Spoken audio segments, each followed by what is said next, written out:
Hello friends, कैसे हैं आप सभी। स्वागत है आपका हमारे न्यू वीडियो में। आइए हम आज की क्लास स्टार्ट करते हैं। क्लास स्टार्ट करने से पहले मैं आपको बता दूं कि जितने भी सारे क्वेश्चंस मैं आपके सामने लेकर आई हूं, ये सभी हमारे आने वाली परीक्षाएं में टच करेंगी। ठीक है, तो चलिए वीडियो के अंत तक बने रहिएगा ताकि कोई भी इम्पोर्टेंट क्वेश्चन आपसे मिस ना हो। तो स्टार्ट करते हैं। हमारा पहला क्वेश्चन है, पादप में जाइलम उत्तरदायी है। तो पादप में जाइलम किस लिए उत्तरदायी है? इसका सही आंसर होगा, बताइए। आपको ऑप्शंस दिख रहे हैं स्क्रीन पे, जवाब दीजिए। इसका सही आंसर होगा ऑप्शन ए, जल का वहन करने के लिए। तो मैं आपको कुछ ट्रिक भी बता रही हूँ कि इसे याद कैसे करना है। पादप में जाइलम उत्तरदायी है, जैसे कि हम लोग जानते हैं ज से जाइलम होता है और फ से फ्लोएम होता है। तो हम इसे इस ट्रिक से याद कर सकते हैं ताकि हमें कोई भी एग्ज़ाम में कन्फ्यूज़न ना हो। ज से जाइलम, फ से फ्लोएम। तो ज से जाइलम ये किसका वहन करता है? पादप में जल का। ज से जाइलम, ज से जल, और फ से फ्लोएम और फ से फल। तो ये फल बनाने में मदद करता है। ठीक है, जल और फ्लोएम क्या चीज करता है? खनिज का आदान प्रदान करता है। नेक्स्ट क्वेश्चन की ओर चलते हैं। Question number 2। नेक्स्ट क्वेश्चन की ओर चलेंगे। क्वेश्चन नंबर 2 की ओर चलेंगे। पत्तियों में गैसों का आदान प्रदान कहाँ होता है? क्वेश्चन नंबर 2 की ओर। पत्तियों में गैसों का आदान प्रदान कहाँ होता है? बताइए। आपको स्क्रीन पे ऑप्शन दिख रहे हैं।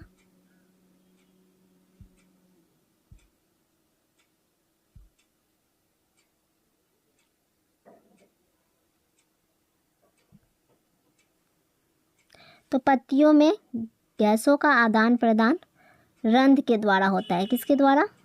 रंध्र के द्वारा। तो हमने क्या बताया? पत्तियों में गैसों का आदान प्रदान रंध्र के द्वारा होता है। ठीक है, बी ऑप्शन इसका करेक्ट होगा। ठीक है, नेक्स्ट क्वेश्चन की ओर चलते हैं। Question number 3। क्वेश्चन नंबर 3 में बोला जा रहा है, स्लाइड को सर्वप्रथम कंपाउंड माइक्रोस्कोप से देखा जाता है। ठीक है, स्लाइड को सर्वप्रथम कंपाउंड माइक्रोस्कोप से देखा जाता है। ऑप्शन ए 5x पर, ऑप्शन बी 10x पर, ऑप्शन सी 25x पर, या ऑप्शन नंबर डी 45x पर। तो इसका आंसर बताइएगा आप सभी। इसका आंसर हो जाएगा ऑप्शन नंबर बी 10x पर। ऑप्शन नंबर बी 10x पर। ठीक है, नेक्स्ट क्वेश्चन की ओर चलते हैं। नेक्स्ट क्वेश्चन की ओर चलते हैं। नेक्स्ट क्वेश्चन है हमारा 4 में बोल रहा है, रक्त का कौन सा अवयव घायल स्थान से रक्त स्राव के मार्ग को रक्त का थक्का बनाकर अवरुद्ध करता है, मतलब रोकता है। ब्लड को कौन से अवयव घायल स्थान से रक्त स्राव के मार्ग को रक्त का थक्का बनाकर अवरुद्ध करता है? बताइए, इसका आंसर दीजिएगा। इसका आंसर हो जाएगा option number C, platelets. Option number C, platelets. Next question की ओर चलते हैं। क्वेश्चन नंबर 5, हृदय से रक्त रुधिर को संपूर्ण शरीर में पंप किया जाता है। ठीक है, किसके द्वारा किया जाता है पंप? फेफड़ों के द्वारा, निलय के द्वारा, आलिंदों के द्वारा, या इनमें से सभी के द्वारा?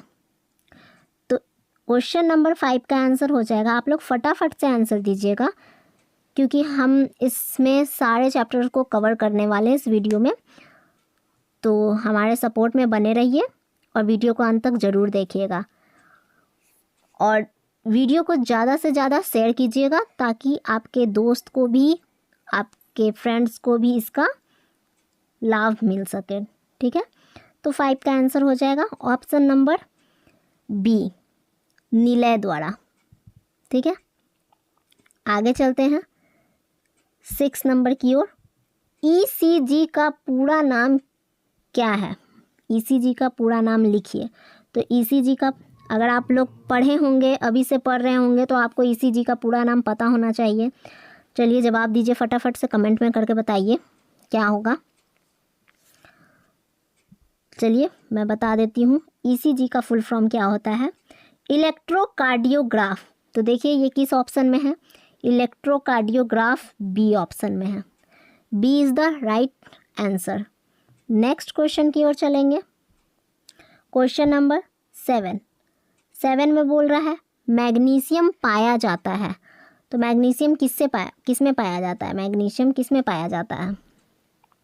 क्लोरोफिल में, लाल रक्त कण में, वर्णी लवक में, या श्वेत रक्त कण में? तो हम सभी जानते हैं कि मैग्नीशियम क्लोरोफिल में ही पाया जाता है। Option number A is the right answer. Next question की ओर चलेंगे। क्वेश्चन नंबर 8, निम्नलिखित में से किसे कोशिका का ऊर्जा मुद्रा के रूप में जाना जाता है? एडीपी को, एटीपी को, डीटीपी को, या पीडीपी को? आप लोग से एक क्वेश्चन है कि आप लोग इस सब का फुल फॉर्म मुझे कमेंट में करके बताएंगे। ठीक है, चलिए फटाफट से इसका आंसर दीजिए। क्वेश्चन नंबर 8 का आंसर हो जाएगा आपका ऑप्शन नंबर बी, एटीपी के द्वारा। ठीक है, ऊर्जा मुद्रा कहते हैं या ऊर्जा हाउस कहते हैं एटीपी में। ठीक है, नेक्स्ट क्वेश्चन की ओर चलते हैं। हमारा क्वेश्चन नंबर 9, पौधों में श्वसन क्रिया के अंतर्गत एडीपी के टूटने से कितनी ऊर्जा मुक्त होती है? पौधों में श्वसन क्रिया के अंतर्गत एडीपी के टूटने से कितनी ऊर्जा मुक्त होती है? फटाफट से नीचे देखिए ऑप्शन में कौन सा ऑप्शन सही होगा। इसका आपका आंसर हो जाएगा option number C. Option number C, 3.5 kilo joule per mole. ठीक है, नेक्स्ट क्वेश्चन की ओर चलेंगे। क्वेश्चन नंबर 10, प्रकाश संश्लेषण क्रिया में ऑक्सीजन बाहर निकलता है। प्रकाश संश्लेषण क्रिया में ऑक्सीजन बाहर निकलता है। तो प्रकाश संश्लेषण क्रिया में ऑक्सीजन किसके थ्रू बाहर निकलता है? हम सभी जानते हैं जल के द्वारा। ऑप्शन नंबर ए, जल के द्वारा। ठीक है, नेक्स्ट क्वेश्चन की ओर चलेंगे। क्वेश्चन नंबर 11, स्वपोषी पोषण के लिए आवश्यक है। स्वपोषी पोषण के लिए क्या आवश्यक है? चलिए दोस्तों फटाफट से इसका आंसर दीजिए। स्वपोषी पोषण के लिए क्या आवश्यक होता है? तो CO2 भी आवश्यक होता है, क्लोरोफिल भी, सूर्य का प्रकाश भी, इनमें से सभी। Option number D is the right answer. Next question की ओर चलते हैं। क्वेश्चन नंबर 12, ऑक्सीन है, सॉरी क्वेश्चन को ध्यान से पढ़िएगा। ऑक्सीन है, ऑक्सीन क्या है? वसा है, एंजाइम है, हार्मोन है, या कार्बोहाइड्रेट है? हम सभी जानते हैं कि ऑक्सीन क्या है? वसा है। Option number A. Next question की ओर चलते हैं। क्वेश्चन नंबर 13, आप लोगों को जहाँ भी समझ में ना आए हमें कमेंट करके ज़रूर बताएं कि आप लोगों को कहाँ दिक्कत आ रही है, ताकि मैं आपके कॉन्सेप्ट को क्लियर कर सकूं। ठीक है दोस्तों, चलिए आगे बढ़ते हैं क्वेश्चन नंबर 13 की ओर। द्विविखंडन होता है, क्या होता है? ऑप्शन नंबर ए, अमीबा में, बी, पैरामीशियम में, ऑप्शन सी, लिस्मेनिया में, या इनमें से सभी? फटाफट से आंसर दीजिए। ऑप्शन नंबर ए, अमीबा में। ठीक है, नेक्स्ट क्वेश्चन की ओर चलते हैं। क्वेश्चन नंबर 14, इथाइल अल्कोहल किस प्रकार के श्वसन में बनता है? तो इथाइल अल्कोहल अवायवीय श्वसन में बनता है। Option number B is the right answer. Next question की ओर चलते हैं। यकृत से निम्न में से कौन सा रस निकलता है? यकृत से निम्न में से कौन सा रस निकलता है? हम सभी जानते हैं यकृत पितरस। ठीक है, option number C. Next question की ओर चलते हैं। क्वेश्चन नंबर 16, प्रकाश संश्लेषण होता है, क्या होता है? कवकों में, जंतुओं में, हरे पौधों में या परजीवियों में? प्रकाश संश्लेषण होता है हरे पौधों में। किसमें? हरे पौधों में।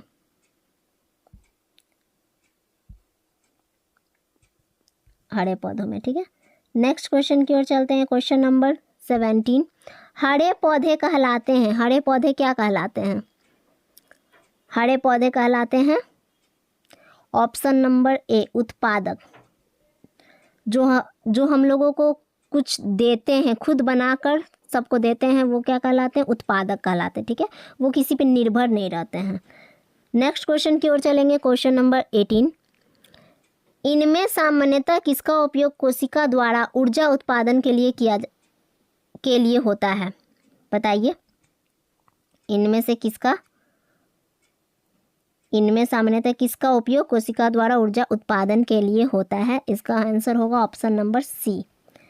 आगे बढ़ेंगे क्वेश्चन नंबर 19 की ओर। मनुष्यों में सांस लेने और छोड़ने की क्रिया को क्या कहा जाता है? तो मनुष्यों में सांस लेने और छोड़ने की क्रिया को श्वासोच्छ्वास कहा जाता है। ठीक है, नेक्स्ट क्वेश्चन की ओर चलेंगे।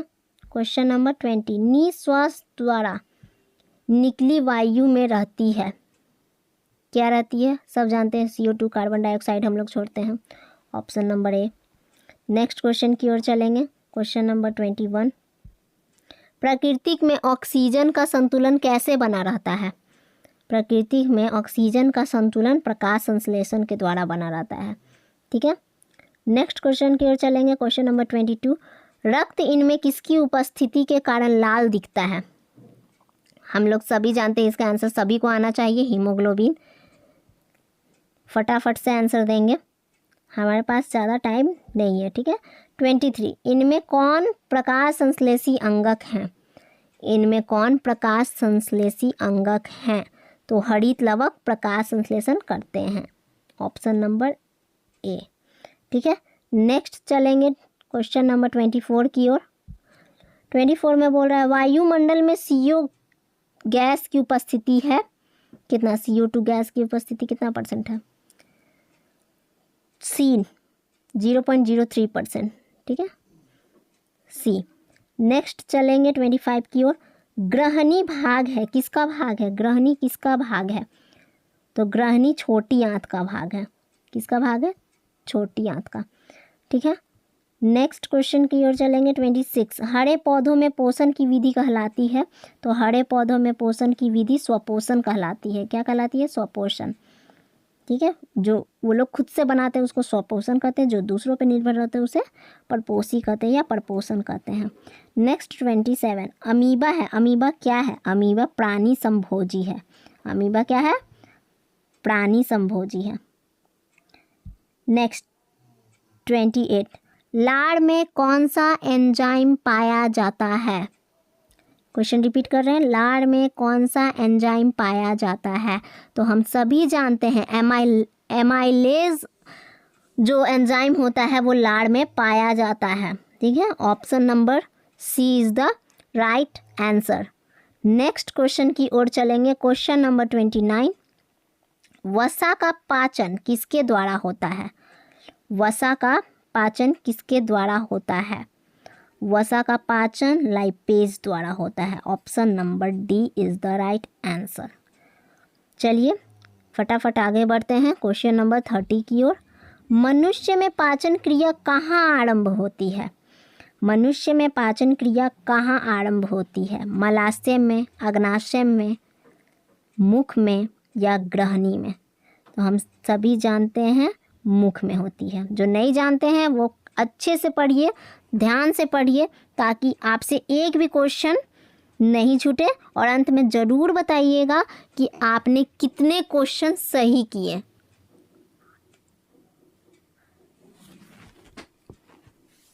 आपने टोटल कितने क्वेश्चन में से आपके कितने आंसर सही हुए। ठीक है, आगे चलते हैं क्वेश्चन नंबर 31 की ओर, किस पाचक रस के प्रभाव से अमाशय में दूध थक्का सा जम जाता है?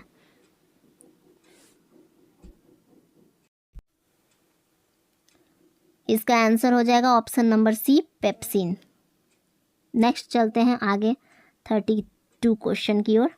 32 नंबर, मानव हृदय में कितने कोष्ठ होते हैं? फटाफट से इसका आंसर दीजिए, बहुत इजी क्वेश्चन है, बता दीजिए मानव हृदय में कितने कोष्ठ होते हैं? मानव हृदय में 4 कोष्ठ होते हैं। नेक्स्ट क्वेश्चन 33, मानव हृदय का औसत प्रकुंचन दाब है लगभग कितना? बताइए लगभग कितना? ये मत देखिए, 2013 गलती से आ गया। 33 में बताइए, ऑप्शन नंबर ए। चलिए मैं ही बता देती हूँ क्योंकि बहुत लोगों को नहीं पता होगा, ठीक है। नेक्स्ट क्वेश्चन 34 की ओर आएंगे। पौधों में वाष्पोत्सर्जन किस भाग में होता है? तो पौधों में वाष्पोत्सर्जन किस भाग में होता है? पत्ते के थ्रू होता है, पत्ती के थ्रू होता है, ठीक है। किसके थ्रू होता है? पत्ते के थ्रू, ठीक है। चलिए नेक्स्ट क्वेश्चन 35 की ओर चलेंगे। 35 में बोल रहा है, मनुष्य का हृदय प्रति मिनट कितनी बार धड़कता है? फटाफट से बताइए, मनुष्य का हृदय प्रति मिनट कितनी बार धड़कता है? जिनका 72 ऑप्शन है वो एकदम सही है, 72 बार, क्योंकि प्रति मिनट बोला है। 36 नंबर क्वेश्चन, मस्तिष्क उत्तरदायी है किसमें? सोचने के लिए, हृदय स्पंदन के लिए, शरीर का संतुलन बनाने के लिए, या इनमें से सभी? तो 36 का आंसर होगा ऑप्शन नंबर डी, सब। मस्तिष्क सभी के लिए उत्तरदायी होता है, सोचने के लिए भी, हृदय स्पंदन के लिए भी, शरीर का संतुलन बनाने के लिए भी। नेक्स्ट क्वेश्चन की ओर चलेंगे। क्वेश्चन नंबर 37, मनुष्य में रुधिर क्षमता है, खून, ब्लड कहाँ क्षमता है मनुष्य में? फेफड़ा में, बोमेन संपुट में, कुंडलित नलिका में, या मूत्र वाहिनी में? तो ऑप्शन नंबर बी, बोमेन संपुट में, ठीक है। नेक्स्ट क्वेश्चन की ओर चलेंगे। क्वेश्चन नंबर 38, प्रत्येक गुर्दे में कितने नेफ्रॉन होते हैं? तो प्रत्येक गुर्दे में लगभग 1,30,000 नेफ्रॉन होते हैं, ठीक है। आप लोग ध्यान दीजिएगा, नेफ्रॉन का चित्र भी कभी कभी आ जाता है, ठीक है, ध्यान रखिएगा। फिगर फिर 39, न्यूट्रॉन, 39 की ओर चलते हैं।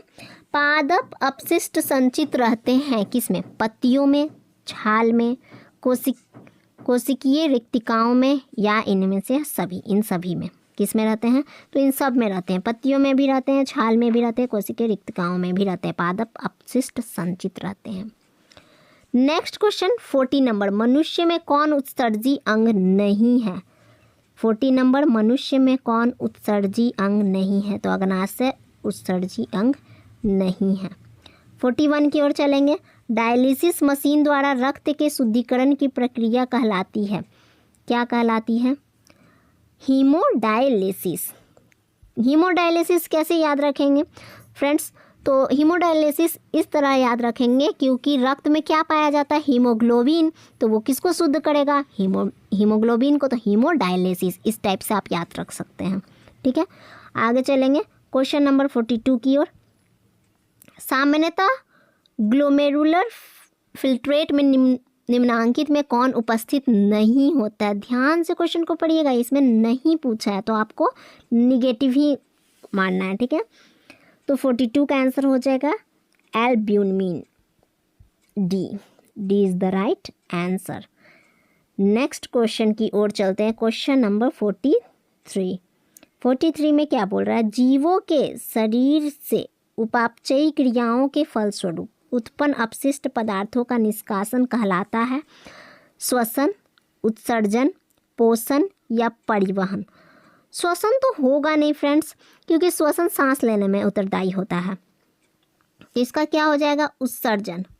पोषण खाने पीने के बारे में है, ठीक है। और परिवहन भी नहीं होगा, इसका क्या हो जाएगा उत्सर्जन, क्योंकि अपशिष्ट पदार्थ के बारे में बोल रहा है। नेक्स्ट क्वेश्चन की ओर चलेंगे 44। वृक्क की भीतरी नतोदर सतह जहाँ से वृक्क धमनी वृक्क में प्रवेश करती है तथा वृक्क शिरा बाहर निकलती है को क्या कहते हैं? ध्यान से पढ़िए, मैं फिर से रिपीट कर रही हूँ क्वेश्चन। वृक्क की भीतरी नतोदर सतह जहाँ से वृक्क धमनी वृक्क में प्रवेश करती है, ठीक है, तथा वृक्क शिरा बाहर निकलती है, तो इसको क्या कहते हैं? इसका आंसर हो जाएगा 44 का सी, हाइलम कहते हैं। क्या कहते हैं? हाइलम कहते हैं। नेक्स्ट क्वेश्चन की ओर चलेंगे, क्वेश्चन नंबर 45। निम्नलिखित में कौन प्रोटीन एवं एमिनो अम्ल के विखंडन से बनता है? निम्नलिखित में कौन प्रोटीन एवं एमिनो अम्ल के विखंडन से बनता है? तो सब एमिनो अम्ल से बनता है, यूरिक अम्ल भी, अमोनिया भी, यूरिया भी, तो सभी आ जाएंगे, ठीक है, सब आ जाएगा, सारा आंसर सही है टोटल। नेक्स्ट क्वेश्चन नंबर 46 में बोल रहा है यूरिया रक्त में कहाँ से प्रवेश करती है? यूरिया रक्त में, ब्लड में कहाँ से प्रवेश करती है? सबका काम क्या कौन करता है? यकृत से, ठीक है, फेफड़ा से, यकृत से, श्वास नलिका से या वृक्क से, तो इसका आंसर हो जाएगा यकृत से। नेक्स्ट क्वेश्चन की ओर चलेंगे, क्वेश्चन नंबर 47। वृक्क किस जैव प्रक्रम का हिस्सा है? वृक्क किस जैव प्रक्रम का हिस्सा है? उत्सर्जन का हिस्सा है, ए, ठीक है। फटाफट से आंसर देंगे दोस्तों, फटाफट से। नेक्स्ट क्वेश्चन की ओर चलते हैं, क्वेश्चन नंबर 48। रेजिन किस पौधे का उत्सर्जी पदार्थ है? रेजिन किस पौधे का, बताइए, उत्सर्जी पदार्थ है? बबूल, कनेर, पीपल या चीड़, तो चीड़ का। Next question number 49।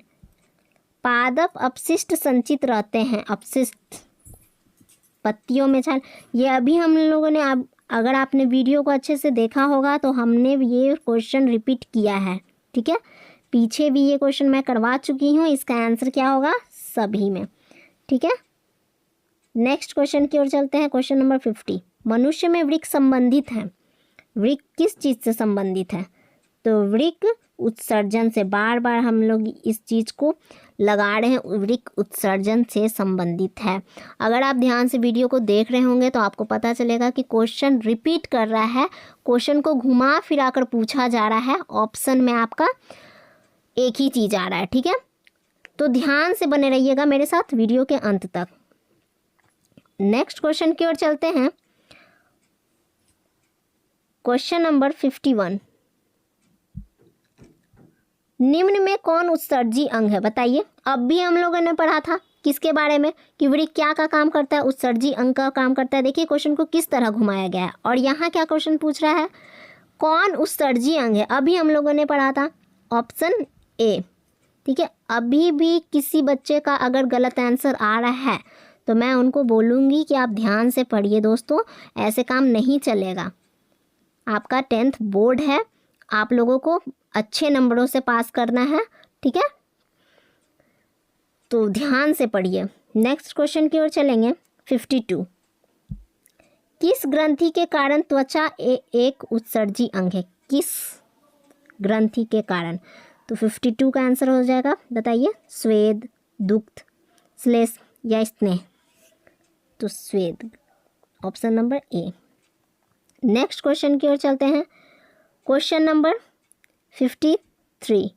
मनुष्य में कार्बन डाइऑक्साइड का उत्सर्जन किससे होता है? वृक्क से होता है, त्वचा से होता है, फेफड़ा से होता है या यकृत से होता है? तो कार्बन डाइऑक्साइड का उत्सर्जन जहाँ से निकलता है तो वो फेफड़ा करता है, सारा काम कौन करता है? फेफड़ा करता है, ठीक है। नेक्स्ट क्वेश्चन की ओर चलेंगे, क्वेश्चन नंबर, अच्छे से क्वेश्चन को पढ़िएगा, क्वेश्चन नंबर 54 की ओर चलेंगे। निम्नांकित में से कौन सा पदार्थ अमोनिया के साथ मिलकर यूरिया बनाता है? बताइए। यूरिक अम्ल, अमीनो अम्ल, ऑक्सीजन या कार्बन डाइऑक्साइड? इसका आंसर हो जाएगा ऑप्शन नंबर सी, ऑक्सीजन। जो सी के साथ गए हैं वो बिल्कुल सही है। Next question, question number 55। पराग नलिका का बीजांड की ओर वृद्धि करना किस प्रकार का अनुवर्तन है? एंजाइम का, रसायन का, प्लाज्मा का या रसायन अनुवर्तन का? तो पराग नलिका बीजांड की ओर जब वृद्धि करता है तो ये रसायन अनुवर्तन का कारण होता है, ठीक है, प्रकार होता है, ठीक है। Option number D is the right answer. आगे बढ़ते हैं नेक्स्ट क्वेश्चन की ओर। क्वेश्चन नंबर 1 से फिर स्टार्ट कर रहे हैं। ऑक्सीन है, ऑक्सीन क्या है? फटाफट से बताइएगा, ऑक्सीन क्या है? नेक्स्ट चैप्टर की ओर बढ़ते हैं हम लोग। ऑक्सीन क्या है बताइए? ऑक्सीन हार्मोन है। Option number C is the right answer.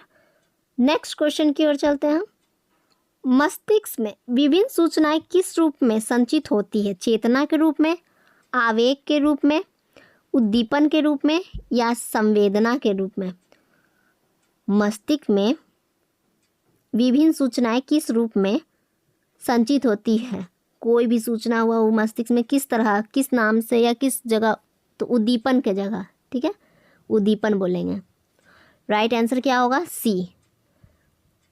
Next question की ओर चलेंगे। Question number 3।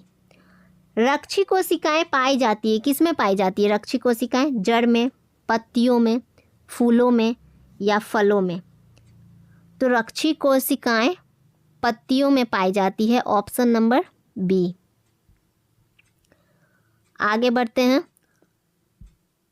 मस्तिष्क उत्तरदायी है, आपने फिर से पढ़ा, देखिए रिपीट किया गया है क्वेश्चन। मैंने पहले भी वीडियो में करा चुकी हूँ कि मस्तिष्क किस चीज़ के लिए उत्तरदायी है, तो सभी चीज़ों के लिए, ठीक है। इसमें रिलेट नहीं किसी को करना और ना ही गलत करना है इसको, सभी चीज़ों के लिए मस्तिष्क उत्तरदायी होता है, ठीक है। आगे बढ़ते हैं। Question number 5। कृत्रिम वृक्क किन अपशिष्ट उत्पादों को रुधिर अपोहन दास करता है? इसको बताइए। चलिए मैं ही बता देती हूँ, इसका आंसर नाइट्रोजन होगा। क्या होगा? नाइट्रोजन। नेक्स्ट 6। तंत्रिका तंतु की उत्पत्ति किस प्राथमिक ऊतक द्वारा होती है? बताइए। इसका आंसर हो जाएगा ऑप्शन नंबर सी, एंडोडर्म के द्वारा होती है, ठीक है। क्वेश्चन नंबर आगे बढ़ते हैं 7। थायरोक्सिन का श्रवण कहाँ से होता है? श्रवण थायराइड के द्वारा, यकृत के द्वारा, वृक्क के द्वारा या वृषण के द्वारा? तो दोस्तों ऐसे याद रखिएगा, थायरोक्सिन आया ना तो थायरोक्सिन और यहाँ थायराइड, ये आंसर सही होगा फर्स्ट। कुछ आंसर आप ट्रिक से ही याद करें तो ज़्यादा बेटर होगा, आपको जल्दी याद होगा, ठीक है। मैं आपको ट्रिक भी बताते जा रही हूँ, इसलिए वीडियो को ध्यान से देखिएगा और ज़्यादा से ज़्यादा वीडियो को क्या कीजिएगा? शेयर कीजिएगा। आगे बढ़ते हैं। दो तंत्रिका कोशिका के मध्य खाली स्थान को क्या कहते हैं? द्रुमिका कहते हैं, सिनेप्स कहते हैं, एक्सॉन कहते हैं या आवेग कहते हैं? आंसर क्या हो जाएगा? ऑप्शन नंबर बी, सिनेप्स कहते हैं। आगे बढ़ते हैं क्वेश्चन नंबर 9 की ओर। निम्नलिखित में कौन लैंगिक जनन रोग नहीं है? ध्यान दीजिएगा, नहीं है पूछा है तो आपको नहीं है बताना, ठीक है। एड्स, गोनेरिया, सिफिलिस या टाइफाइड? तो सिफिलिस लैंगिक जनन रोग नहीं है, बाकी एड्स आपको किसी भी ह्यूमन से हो जाता है, फैल जाता है, गोनेरिया भी होता है, टाइफाइड भी होता है, लेकिन सिफिलिस नहीं होता है, ठीक है। Option number C. आगे बढ़ते हैं। कौन सी नलिका विहीन ग्रंथि है? कौन सी नलिका विहीन ग्रंथि है? तो ऑप्शन नंबर देखिए कौन सा सही होगा, फटाफट बताइए। सी, एड्रीनल। नेक्स्ट क्वेश्चन की ओर चलते हैं। क्वेश्चन नंबर 11, वह संरचना जो उद्दीपन की पहचान कराती है कहलाती है, क्या कहलाती है? ग्राही, प्रभावक, उत्तरदायित्व, बेचैनी। वह संरचना जो उद्दीपन की पहचान कराती है ग्राही कहलाती है। ठीक है, ए इज द राइट आंसर। आगे बढ़ते हैं। 12, निम्नलिखित में से कौन सी मास्टर ग्रंथि कहलाती है? मास्टर ग्रंथि बताइए फटाफट। पिट्यूटरी को मास्टर ग्रंथि कहते हैं फ्रेंड्स, पिट्यूटरी ग्लैंड को मास्टर ग्रंथि कहते हैं, याद रखिएगा। आगे बढ़ते हैं। इंसुलिन की कमी के कारण क्या कौन सा रोग होता है? इंसुलिन, मधुमेह, वृद्धता, बौनापन या घेंगा? बौनापन नहीं होता है दोस्तों, ये तो ऑप्शन से ही हट जाएगा। ऐसे कर करके आप बहुत सारे ऑप्शन हटाएंगे तो आपको लास्ट में मिल जाएगा सही आंसर। अगर जिनको नहीं पता है तो घेंगा रोग भी इसके कारण नहीं होता है, इंसुलिन की कमी, ये आयोडीन की कमी से होता है। और वृत्तात भी नहीं होता है, तो बचा क्या? ए, मधुमेह। ठीक है, ऐसे करके आप कुछ ट्रिक के द्वारा अपने आंसर को सही पहचान सकते हैं, लेकिन यही है कि आपको सभी ऑप्शंस के बारे में सटीक जानकारी हो। ठीक है, नेक्स्ट क्वेश्चन की ओर चलते हैं। ग्वाइटर रोग पनपता है किससे?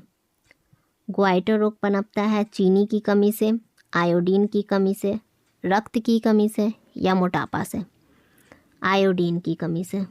इसका आंसर हो जाएगा आयोडीन की कमी से। नेक्स्ट चलते हैं क्वेश्चन नंबर 15 की ओर। निम्नलिखित में से कौन सा पादप हार्मोन है? इंसुलिन, थायरॉक्सिन, एस्ट्रोजन या cytokinin? D is the right answer, cytokinin. 16 number, वृक्क के संरचनात्मक एवं क्रियात्मक इकाई को क्या कहते हैं? वृक्क के संरचनात्मक एवं क्रियात्मक इकाई को हम लोग नेफ्रॉन कहते हैं, नेफ्रॉन। ठीक है, ज़्यादा टाइम ना लगाते हुए हम लोग फटाफट आगे बढ़ेंगे। निम्नांकित में कौन पादप हार्मोन नहीं है? ध्यान दीजिएगा, पादप हार्मोन नहीं है तो एथिलीन है, ऑक्सीन है, ऑक्सीटोसिन भी है। ध्यान दीजिए, ऑक्सीटोसिन नहीं है, ये इसका राइट आंसर हो जाएगा। साइटोकाइनिन होगा, साइटिकाइनिन नहीं, साइटोकाइनिन है। ठीक है, नेक्स्ट क्वेश्चन 18, एंड्रोजन है नर हार्मोन, मादा हार्मोन, पाचक रस काटी, इनमें से कोई नहीं। तो एंड्रोजन हम लोग नर हार्मोन का है। ठीक है, हम लोगों का नर हार्मोन का है। ठीक है, हम लोग किसके साथ जाएंगे, किस आंसर के साथ? ऑप्शन नंबर ए। आगे बढ़ते हैं 19, पादप हार्मोन का उदाहरण है। पादप हार्मोन का उदाहरण है पेप्सिन, एड्रेनिल, ऑक्सिन या टेस्टोस्टेरोन? ए, पेप्सिन। नेक्स्ट क्वेश्चन, बीज रहित फलों के बनने को कहते हैं, जो बीज रहित फल बनते हैं उसको क्या कहते हैं? अग्र प्रभाविकता कहते हैं। ध्यान दीजिएगा, कहाँ है ये, किस ऑप्शन में है? ए, बी, सी, डी में से किस में है? सी में है, अग्र प्रभाविकता। ठीक है, आगे बढ़ते हैं क्वेश्चन नंबर 21 की ओर। निम्नलिखित में कौन लैंगिक जनन संचारित रोग है? अभी हम लोगों ने पढ़ा था, क्या ह्यूमन से ह्यूमन को फैल जाता है, क्या हो जाता है? लैंगिक जनन संचारित रोग है। हम लोगों ने देखिए क्वेश्चन को किस तरह घुमाया गया है। हम लोग अभी मारे थे किस में? एड्स भी है, लेकिन पहले पूछा गया था नहीं है, इसमें पूछा गया कौन लैंगिक जनन संचारित रोग है, तो एड्स भी है और गोनोरिया भी है। टाइफाइड तो नहीं था, याद है ना आप लोगों को? तो ये दोनों होगा, तो इसका आंसर हो जाएगा ऑप्शन नंबर डी। ठीक है, हम लोग ए और बी दोनों के साथ जाएंगे। आगे, नर हार्मोन का नाम है, नर हार्मोन का क्या नाम है? अभी हम लोगों ने पढ़ा, क्वेश्चन को बस घुमाया गया है। एड्रेनिल, इंसुलिन या टेस्टोस्टेरोन या एस्ट्रोजन? तो टेस्टोस्टेरोन है। ठीक है, आगे बढ़ते हैं 23 की ओर। इंसुलिन का स्राव होता है, इंसुलिन का स्राव किसके द्वारा होता है? सी, अग्नाशय के द्वारा होता है। ठीक है, थायराइड के द्वारा नहीं, पैराथायराइड के द्वारा भी नहीं होता है, अग्नाशय के द्वारा होता है। ठीक है, नेक्स्ट क्वेश्चन की ओर चलते हैं। क्वेश्चन नंबर 24, जिब्रेलिन है, जिब्रेलिन क्या है? हार्मोन है, वसा है, एंजाइम है या कार्बोहाइड्रेट है? तो हम सब लोग जानते हैं ये क्या है, हार्मोन है। ए 24 की ओर चलेंगे। नेक्स्ट क्वेश्चन, क्वेश्चन नंबर 25, पत्तियों का मुरझाना किस हार्मोन के कारण होता है? पत्तियों का मुरझाना ऑक्सीन के कारण होता है, जिब्रेलिन के कारण होता है, साइटोकाइनिन के कारण होता है या एब्सिसिक अम्ल के द्वारा होता है? तो पत्तियों का मुरझाना एब्सिसिक अम्ल के द्वारा होता है। दोस्तों अगर आप नहीं पढ़े हैं तो मेरा एक वीडियो है बायो का, उसमें जाकर आप देख सकते हैं। उस वीडियो में मैंने सभी के बारे में पूरे फुल जानकारी दी है कि पादप हार्मोन कितने होते हैं। पादप हार्मोन 4 तरह के होते हैं। वो चारों हार्मोन किसी एक फल पकाने में काम करता है, एक पत्तियां मुरझाने, पत्तियों को पौधे से गिरने में मदद करता है जब वो सूख जाता है, तो सभी का काम करता है। मैंने चारों के बारे में, चारों हार्मोन के बारे में पढ़ाया है। तो जिन लोगों ने वीडियो को नहीं देखा है वो जाकर मेरे प्रीवियस वीडियो को जाकर देख सकते हैं। ठीक है, चलिए नेक्स्ट क्वेश्चन की ओर बढ़ेंगे, आगे की ओर। नेक्स्ट क्वेश्चन की ओर बढ़ते हैं। मनुष्य के युग्मक में गुणसूत्र की संख्या कितनी होती है? 23, 46, 22 या 44? तो मनुष्य के युग्मक में 46 गुणसूत्रों की संख्या होती है। आगे बढ़ते हैं। पराग कोश में होते हैं, पराग कोश में क्या होते हैं? बाह्य दल होते हैं, अंडाशय होते हैं, अंडप होते हैं या पराग कणे होते हैं? पराग कोश में परागकण होते हैं। ठीक है, ऑप्शन नंबर डी। तने द्वारा कायिक प्रवर्धन होता है, तने द्वारा कायिक प्रवर्धन किस में होता है? सब में होता है दोस्तों, पुदीने में होता है, हल्दी में होता है, अदरक में होता है। तो इसका आंसर क्या हो जाएगा? सब, डी। ठीक है, आगे बढ़ते हैं। 4, फूल का कौन सा भाग फल में बदलता है? पता होना चाहिए, ये इम्पोर्टेंट क्वेश्चन है। ऐसे इम्पोर्टेंट तो सभी क्वेश्चन है लेकिन कुछ वेरी वेरी इंपॉर्टेंट हो जाते हैं। ठीक है, फूल का कौन सा भाग फल में बदलता है? बताइए। पुंकेसर, स्त्रीकेसर, अंडाशय या बीज? अंडाशय है जो फल में बदल जाता है। ठीक है, आगे चलते हैं। फूल में नरजनन अंग होता है, क्या होता है? नरजनन अंग को क्या कहते हैं? पुंकेसर कहते हैं, अंडप कहते हैं, वर्तिकाग्र कहते हैं या वर्तिका कहते हैं? बताइए।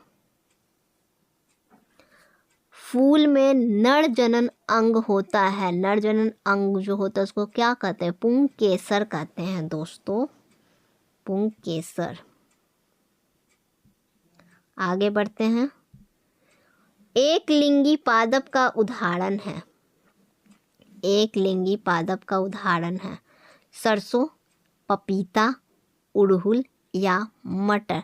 तो एक लिंगी होता है पपीता, इसमें कोई भी सोचने वाली बात नहीं है। फटाक से ना पपीता देखिएगा, मार दीजिएगा। ठीक है, आगे बढ़ते हैं। इष्ट किस वर्ग का एक कोशिकीय जीव है?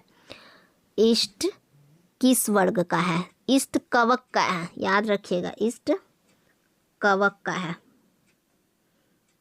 कवक वर्ग का कोशिकीय जीव है। आगे बढ़ते हैं क्वेश्चन। पुष्प के केंद्र में अव्यवस्थित मादा जननांग है, पुष्प के केंद्र में स्त्रीकेसर, ऑप्शन बी पुंकेसर, ऑप्शन सी परागकण या ऑप्शन डी परागकोश? फटाफट से आंसर दीजिए दोस्तों। इसका आंसर हो जाएगा ऑप्शन ए स्त्रीकेसर। आगे बढ़ते हैं। पौधों के मादा युग्मक को कहते हैं, क्या कहते हैं? अभी हम लोगों ने नर के बारे में पढ़ा था, नर को क्या कहते हैं? नर को हम लोग क्या बोले थे? बताइए। नर जननांग को क्या बोले थे? पुंकेसर बोले थे ना, तो मादा जनन अंग को क्या बोलेंगे या मादा युग्मक को क्या बोलेंगे? बीजांड। सिंपल। ठीक है, आगे बढ़ते हैं। उभयलिंगी जंतु कौन है? उभयलिंगी जंतु कौन है? घोड़ा, हाथी, मछली, हाइड्रा। देखिए दोस्तों, ये सब आपको सिर्फ कॉन्सेप्ट को आपके गड़बड़ाने को ये सब दे दिया है। इसका आंसर क्या होगा? हाइड्रा। ठीक है, जंतु समझ के बहुत लोग घोड़ा, हाथी और मछली में से ही मार कर आएंगे, लेकिन जो कॉन्सेप्ट को पढ़े हैं, समझे हैं, वो मार कर आएंगे हाइड्रा। हाइड्रा एक उभयलिंगी जंतु है। ठीक है, उभयलिंगी क्या होता है दोस्तों? उभयलिंगी होता है जो ज़मीन पे भी रहते हैं, पानी में भी रह सकते हैं, कहीं भी उग जाते हैं। तो हाइड्रा एक प्रकार का जंतु, उभयलिंगी जंतु है। ठीक है, उभयलिंगी। अब नेक्स्ट क्वेश्चन की बढ़ते हैं। उभयलिंगी जंतु कौन नहीं है? ठीक, तो बताइए फ्रेंड्स, उभयलिंगी अभी मैंने बताया उभयलिंगी क्या होता है? जो जल और थल दोनों पे पाया जाता है। ठीक है, तो पीछे में था हाइड्रा और इसमें पूछ रहा है नहीं है, तो अच्छे से बताइएगा। केंचुआ, कृमि, हाइड्रा या मछली, क्या आंसर हो जाएगा इसका? इसका आंसर हो जाएगा ऑप्शन नंबर डी। जैसा कि आप कॉन्सेप्ट के साथ या फिर ट्रिक के साथ याद कर सकते हैं, मछली जल की रानी है, थल की नहीं। ठीक है, तो ये आप लोग याद रख सकते हैं। चलिए फ्रेंड्स, नेक्स्ट क्वेश्चन की ओर चलते हैं। Question number 12। पुष्प के केंद्र में अवस्थित मादा जननांग है, क्या है? स्त्री केसर, पुंकेसर, परागकण या परागकोश। ध्यान से क्वेश्चन को पढ़िएगा, पुष्प के केंद्र में बोल रहा है। ठीक है, तो इसका आंसर हो जाएगा ऑप्शन नंबर ए, स्त्री केसर। आगे बढ़ते हैं क्वेश्चन नंबर 13 की ओर। इष्ट किस वर्ग का एक कोशिकीय जीव है? इष्ट किस वर्ग का एक कोशिकीय जीव है? जीवाणु, कवक, शैवाल या प्रोटोजोआ। तो इष्ट कवक वर्ग का एक कोशिकीय जीव है। ध्यान से पढ़े होंगे तो ये क्वेश्चन रिपीट हुआ है फ्रेंड्स, आप इसका आंसर सही दे सकते हैं। ठीक है, आगे बढ़ते हैं।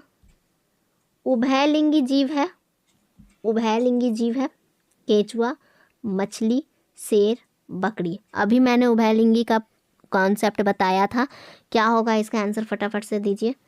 उभयलिंगी क्या है? तो केंचुआ है। नेक्स्ट क्वेश्चन बढ़ते हैं।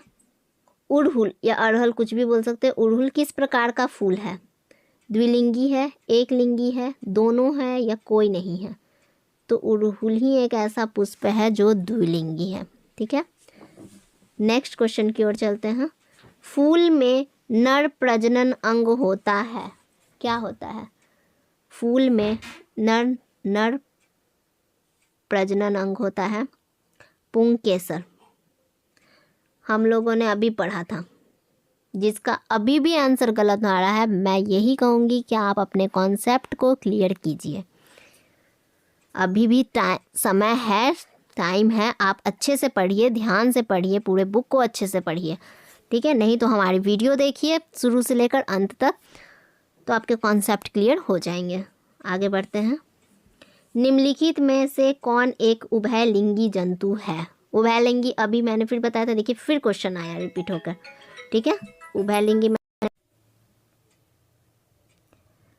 ठीक है फ्रेंड्स, इसका आंसर क्या हो जाएगा?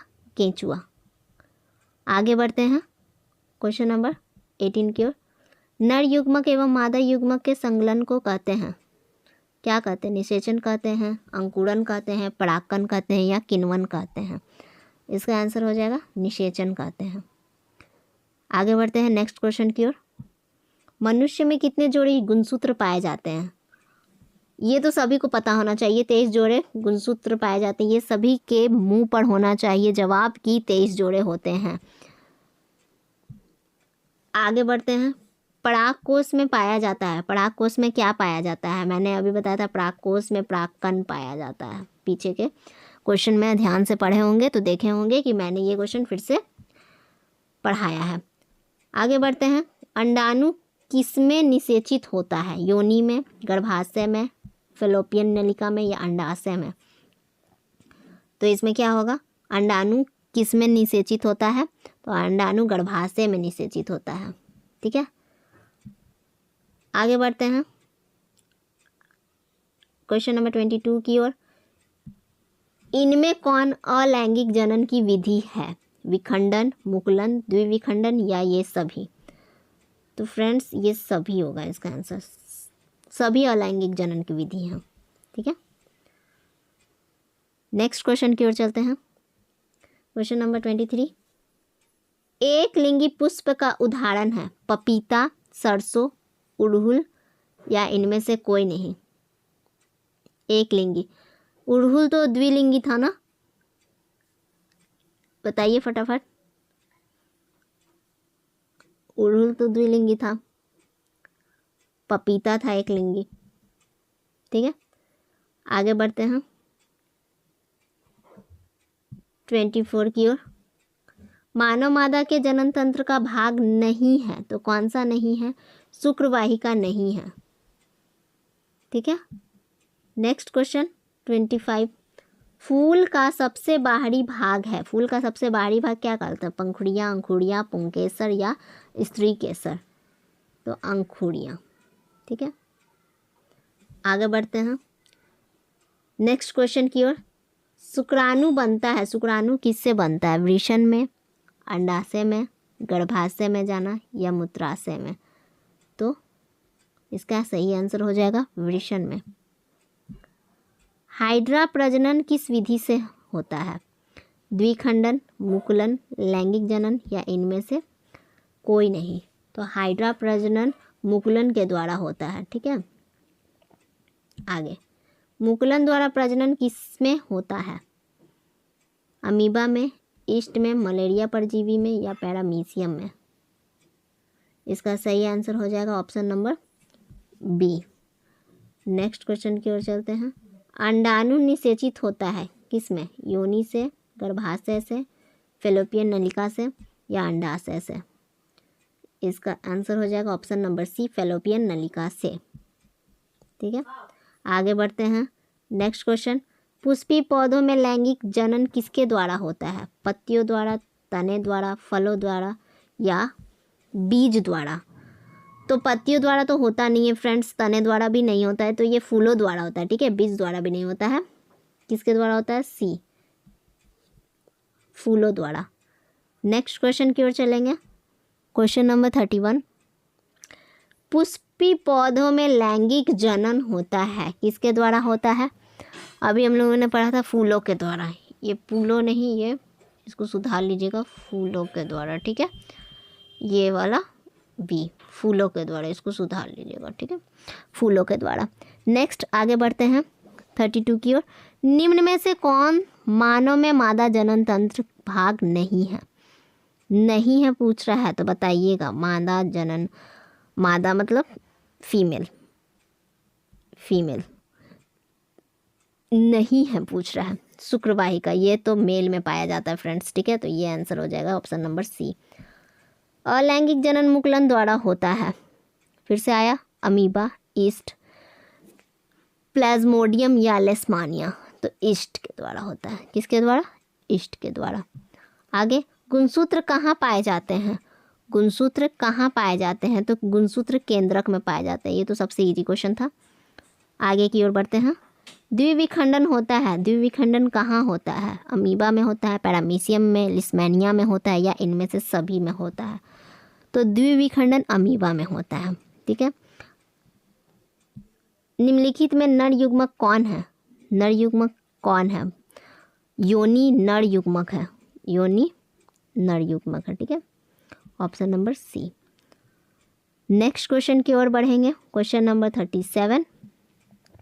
अलैंगिक जनन मुकुलन द्वारा होता है, क्या होता है? हमने पहले भी पढ़ा है, ईस्ट। जो पहले पढ़ा है ज़्यादा उसमें टाइम वेस्ट नहीं करेंगे, उसको डायरेक्ट हम लोग ठीक है फ्रेंड्स। फिर आगे की ओर बढ़ते हैं।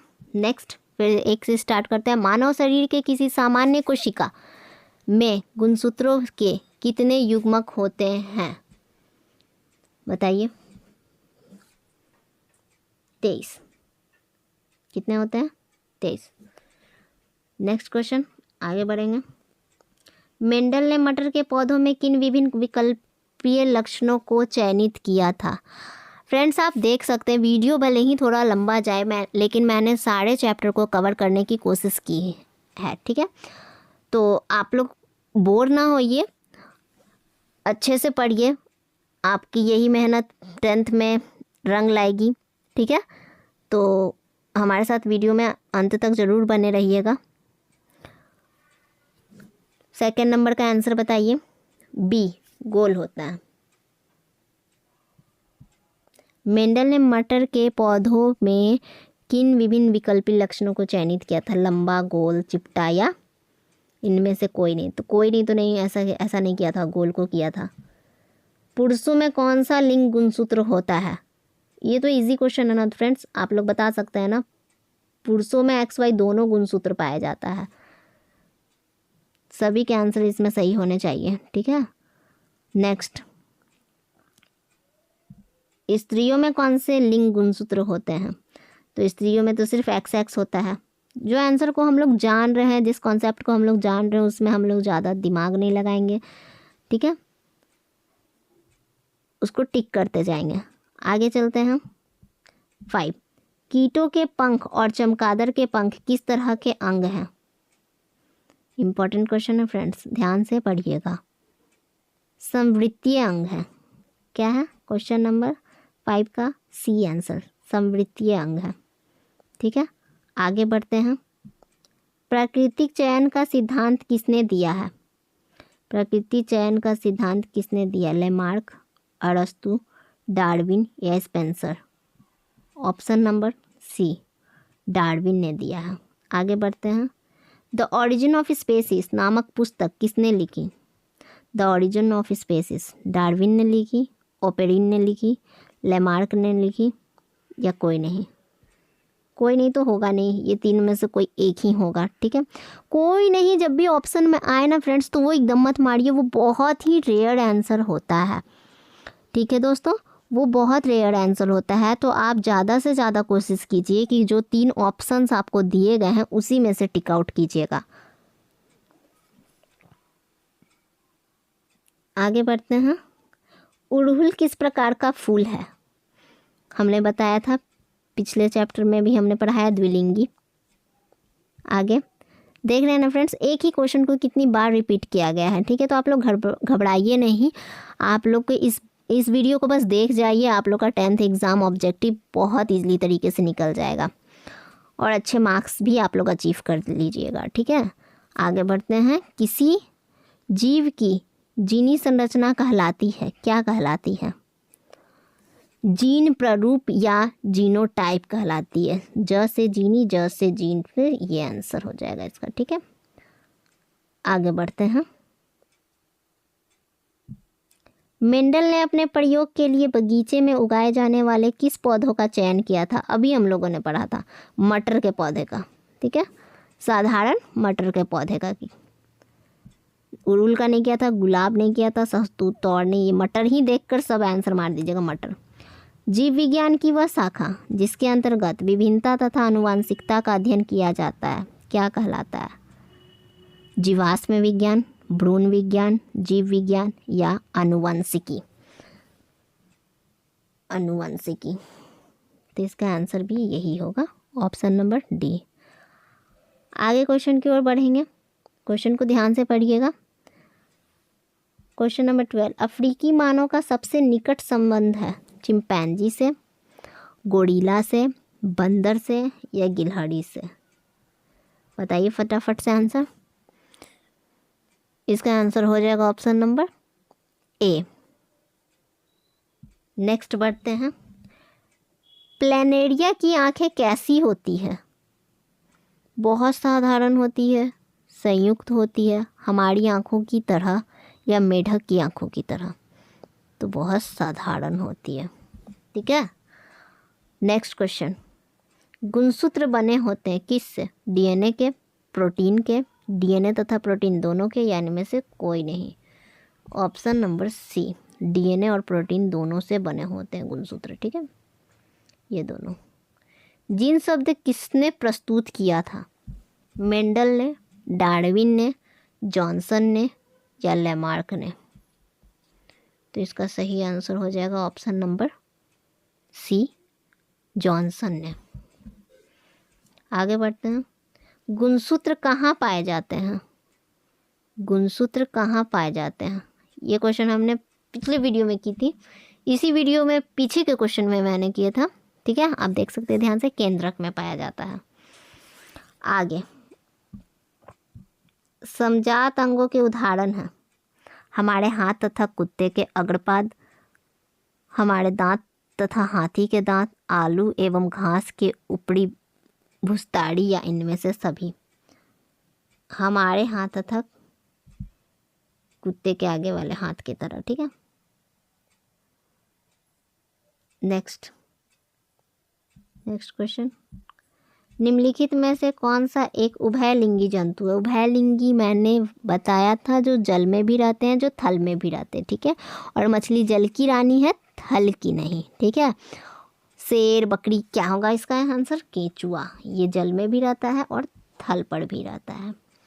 नेक्स्ट क्वेश्चन, जीवन उत्पत्ति के समय पृथ्वी का वातावरण कैसा था? उपचायक था, अपचायक था या दोनों था या इनमें से कोई नहीं? इसका आंसर हो जाएगा ऑप्शन नंबर बी, ठीक है। आगे बढ़ते हैं।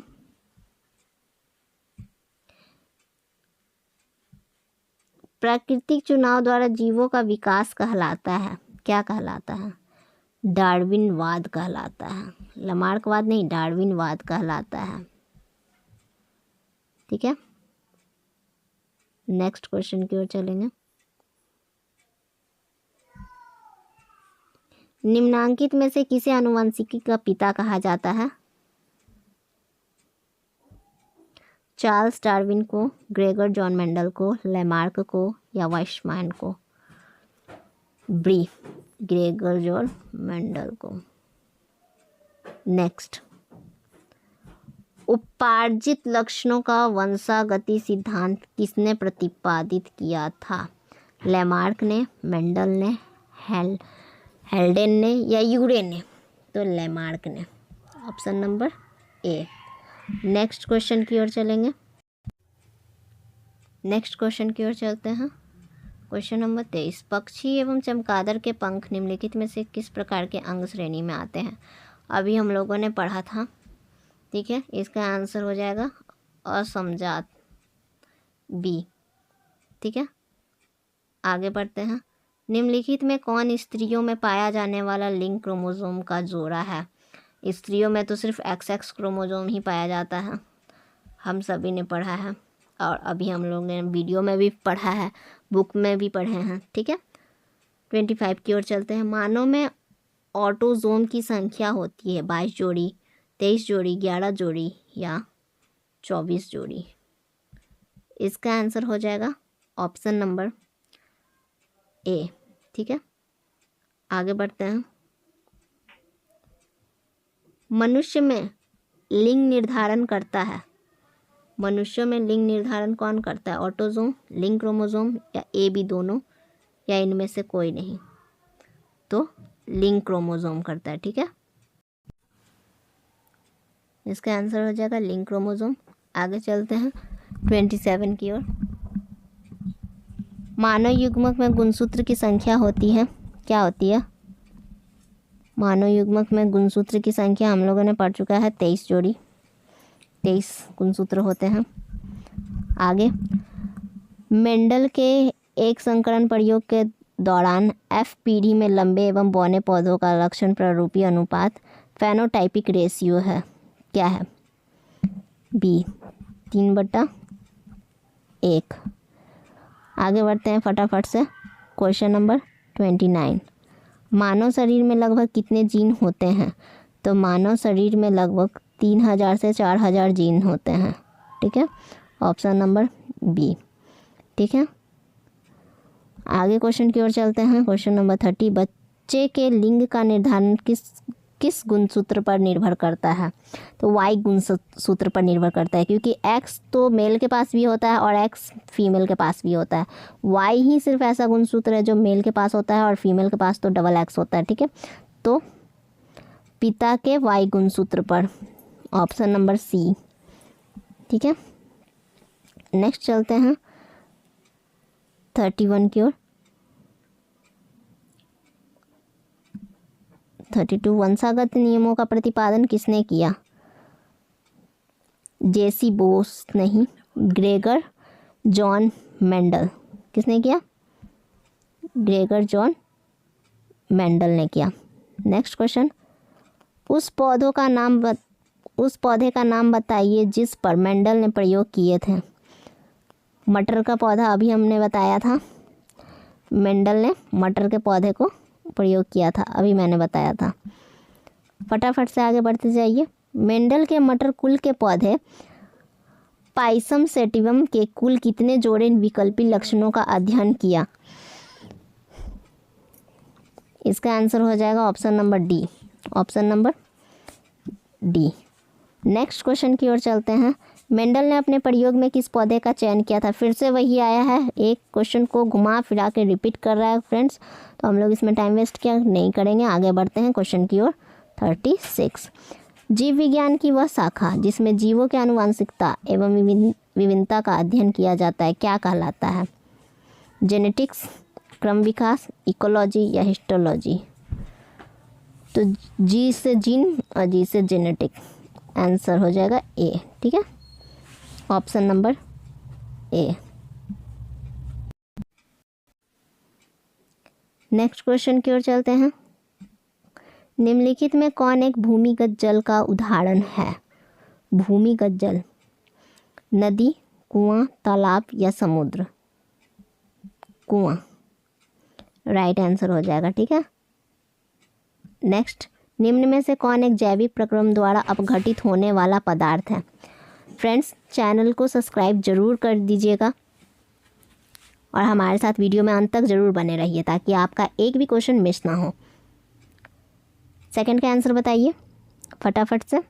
ऑप्शन ए, सूखे घास और पत्ते। आगे बढ़ते हैं।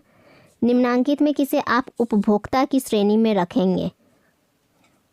उपभोक्ता की श्रेणी में रखेंगे तो जंगली जानवर। ठीक है, जंगली जानवर ये दूसरे पे डिपेंड रहते हैं। उपभोक्ता किसे कहते हैं? जो अपना भोजन स्वयं ना बनाते हैं, वो दूसरों पे डिपेंड रहते हैं। ठीक है, नेक्स्ट क्वेश्चन, ओजोन के अणु में ऑक्सीजन के परमाणु की संख्या होती है। ओजोन के अणु में ऑक्सीजन की परमाणु की संख्या कितनी होती है? 3 होती है। ठीक है, आगे बढ़ते हैं। निम्नांकित में कौन आहार श्रृंखला का निर्माण करते हैं? कौन आहार श्रृंखला का निर्माण करते हैं? तो घास, बकरी तथा मानव ये आहार श्रृंखला का निर्माण करते हैं। बकरी घास पे निर्भर, मानव बकरी खाता है और बकरी घास पे निर्भर रहती है। इस टाइप का आहार श्रृंखला आप पढ़े होंगे। ठीक है, नेक्स्ट क्वेश्चन, निम्नांकित में कौन पर्यावरण मित्र व्यवहार कहलाते हैं? अच्छा समझिए, बाजार जाते समय सामान के लिए कपड़े का थैला ले जाना, कार्य समाप्त हो जाने पर लाइट, बल्ब तथा पंखे का स्विच बंद कर देना, माँ द्वारा स्कूटर से विद्यालय छोड़ने के बजाय तुम्हारा विद्यालय तक पैदल जाना, या इनमें से सभी? इसका आंसर हो जाएगा ऑप्शन डी, सभी। आगे, निम्न में कौन से समूहों में जैव अनिम्नीकरणीय पदार्थ है? ठीक है, जैव अनिम्नीकरणीय पदार्थ है तो क्या हो जाएगा इसका? घास, लकड़ी तथा plastic, option number B. Ozone परत पाया जाता है। ओजोन परत कहाँ पाया जाता है? वायुमंडल के निचले सतह पर, ऊपरी सतह पर या मध्य सतह पर या कहीं नहीं? तो मैंने तो बोला है कि डी ऑप्शन, जब भी इनमें से कोई नहीं होगा वो मत लगाइएगा, वो बहुत रेयर आंसर होता है। इसका आंसर हो जाएगा वायुमंडल की ऊपरी सतह। ठीक है, B, B is the right option. आगे बढ़ते हैं। सही आहार श्रृंखला है। आहार श्रृंखला अभी मैंने बताया जो एक दूसरे पर डिपेंड रहते हैं, तो सही आहार श्रृंखला बताइए। डी, घास, शेर हिरन को खाता है, हिरन घास खाता है। ठीक है, ये सही आहार श्रृंखला है। आगे बढ़ते हैं। निम्नलिखित में से कौन एक जलीय आहार श्रृंखला है? एक जलीय आहार श्रृंखला, ये जल में होता है, एक दूसरे पर डिपेंड रहते हैं। तो मछली जलीय कीट खाती है और जलीय कीट क्या खाता है? शैवाल को। ठीक है, B is the right answer. आगे बढ़ते हैं।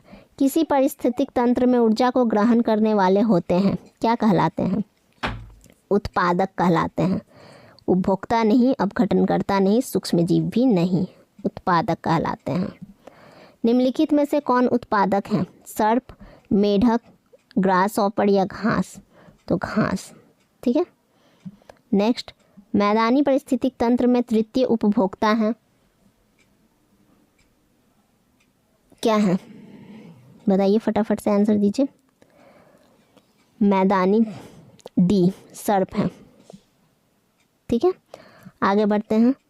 वन पारिस्थितिक तंत्र में हिरन होते हैं, क्या होते हैं? हिरन प्राथमिक उपभोक्ता होते हैं। ठीक है, द्वितीय नहीं, तृतीय नहीं। Next 15 number question. निम्नलिखित में से कौन एक जैव अनमीकरणीय पदार्थ है? DDT अनमीकरणीय पदार्थ है। मैं आपके पास एक क्वेश्चन छोड़ रही हूँ, आप कमेंट करके बताइएगा DDT का फुल फॉर्म। ठीक है, DDT का फुल फॉर्म बताइएगा। चलिए आगे बढ़ते हैं। कूड़े कचरे को एक जगह एकत्र कर उनका वैज्ञानिक तरीके से निपटारा करना क्या कहलाता है? कचरा प्रबंधन। क्या कहलाता है? कचरा प्रबंधन। Next question. मनुष्य और तिलचट्टा निम्नलिखित में किस श्रेणी के जंतु हैं? मनुष्य और तिलचट्टा किस श्रेणी के जंतु हैं? तो सर्वाहारी, ये सब कुछ खाते हैं। ठीक है, तिलचट्टा भी सब कुछ खाता है और मनुष्य भी सब कुछ खाते हैं। निम्नलिखित में कौन एक कृत्रिम पारिस्थितिक तंत्र का उदाहरण है? फटाफट से बताइए। जल जीवशाला, ये मानव बनाया है। ठीक है, जंगल मानव नहीं बनाया है, झील मानव नहीं बनाया है, रेगिस्तान भी मानव नहीं बनाया है। कृत्रिम मतलब होता है मानव द्वारा बनाया गया। ठीक है, आगे बढ़ते हैं। मैदानी पारिस्थितिक तंत्र में तृतीय उपभोक्ता है, क्या है? सर्प। ठीक है, नेक्स्ट क्वेश्चन की ओर चलते हैं। निम्नलिखित में से कौन एक आहार श्रृंखला बनाते हैं? आहार श्रृंखला कौन बनाते हैं? सी। आहार श्रृंखला कौन बनाते हैं? Option number C. Next question. पारिस्थितिक तंत्र में ऊर्जा का प्रवाह होता है, एक दिशीय होता है। ठीक है, आगे बढ़ते हैं। 22 क्वेश्चन। निम्नलिखित में से किसे आप उपभोक्ता की श्रेणी में रखेंगे? ये क्वेश्चन देख लीजिए ध्यान से दोस्तों, रिपीट किया गया है। जंगली जानवर को उपभोक्ता की श्रेणी में रखेंगे। ओजोन परत के अवक्षय के लिए मुख्य रूप से कौन जिम्मेदार है? ओजोन परत के क्षय के लिए CFC, chlorofluorocarbon. Next question 24। Ozone परत की क्षति का मुख्य कारण क्या है? अभी मैंने बताया था क्लोरोफ्लोरोकार्बन, ए नंबर। ठीक है, नेक्स्ट।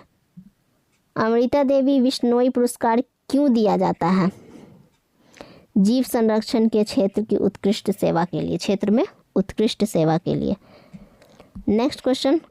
अपघटक का उदाहरण है, क्या है? कवक अपघटक का उदाहरण है। Next question. प्राथमिक उपभोक्ता कहलाते हैं, क्या कहलाते हैं? प्राथमिक उपभोक्ता शाकाहारी कहलाते हैं। तो फ्रेंड्स, आपको हमारे तरफ से बनाया गया ये वीडियो अच्छा लगा होगा। ठीक है, नेक्स्ट क्लास में फिर मिलेंगे हम लोग, नेक्स्ट वीडियो में मिलेंगे। तो फ्रेंड्स बताइएगा इसमें से आप लोगों के कितने क्वेश्चन सही हुए हैं, कितने नहीं, आपके कॉन्सेप्ट कहाँ अटके हैं। मैं आपके कॉन्सेप्ट को क्लियर करने की कोशिश करूँगी। ठीक है, और आपको इसके नोट्स भी प्रोवाइड किए जाएंगे, इसलिए आप लोग निश्चिंत रहिए और ध्यान से पढ़ते रहिए और हमारे साथ यूं ही बने रहिएगा। अब मिलते हैं हम लोग नेक्स्ट वीडियो में। ठीक है, आज के लिए धन्यवाद।